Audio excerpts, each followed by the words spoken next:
یک شخصی که علم دارد به مردم امامتی میکند. در نماز عید برخلاف نماز جمعه اول نماز میخوانند سپس خطبه. خطبه عید سنت است.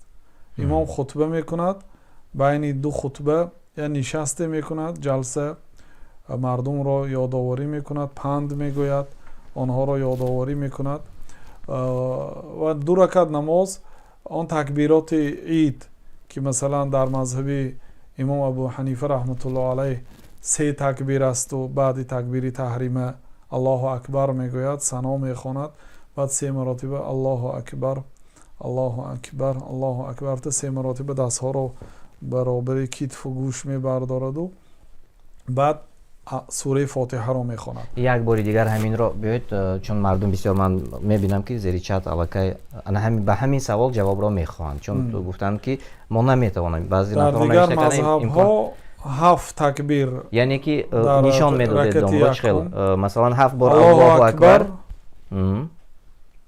میگویند، ثنا میخواند، بعد الله اکبر الله اکبر الله اکبر 7 مراتب 7 مراتب در رکعت اول و در رکعت دوم 5 مراتب 12 مراتب میشه در مذهب جمهور.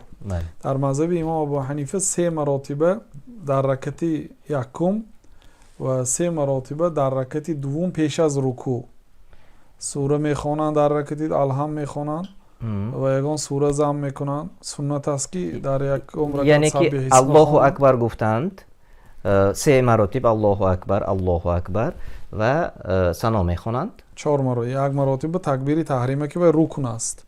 این تکبیرها سنت است، یعنی رفت و این تکبیرها را امام فراموش کند نماز مردم نماز است. این نماز که تکرار نشونده است. در چند جا عید میخواندیم امام ها فراموش میکردن، یکمش فراموش نکنن، دویمش فراموش میکنن. بنابراین اگر فراموش کنن این باقی ندارد، سنت است. بله، یکمش الله اکبر میگویند و بعد از گفتن الله اکبر 3 مراتب دیگر باز الله اکبر میگویند و بعدا رکوع میروند. این دویم رکعت است. در مذهب حنفی است.